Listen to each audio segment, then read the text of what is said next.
என் வாழ்க்கையில் இன்னும் நான் எல்லா கொடுமைகளை பார்க்கணும்னு இருக்கோ எனக்கே தெரியல.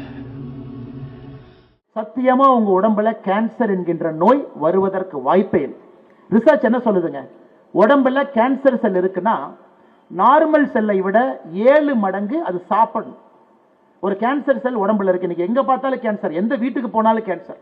மாமா வீட்டுக்கு போனா கேன்சர், சித்தப்பா வீட்டுக்கு போனா கேன்சர். ஆனா பேரை மட்டும் மாத்தி மாத்தி சொல்றாங்க. என்ன பேரு நமக்கே புதுசா இருக்கு. கேன்சர் ஏன் வருதுங்க? கேன்சர்ல உருவாகக்கூடிய ஒரு செல் நார்மலா இருக்கிற செல்லை விட அது 7 மடங்கு அந்த கேன்சர் செல்லுக்கு எனர்ஜி வேணும். அப்ப கேன்சர் செல்லுக்கு போற எனர்ஜியை குறைச்சிட்டீங்கன்னா கேன்சர் செல் செத்து போயிடும். எப்படி நம்ம பண்ணணும்? இத்தனை காலமாக இந்தியாவில் பாரதத்தில் விரதம் இருந்தோம். 24 மணி நேரம் விரதம் இருந்தீங்கன்னா கேன்சர் செல்லுக்கு போற எனர்ஜியை கட் பண்ணீங்கன்னா செல் செத்து போயிடும்.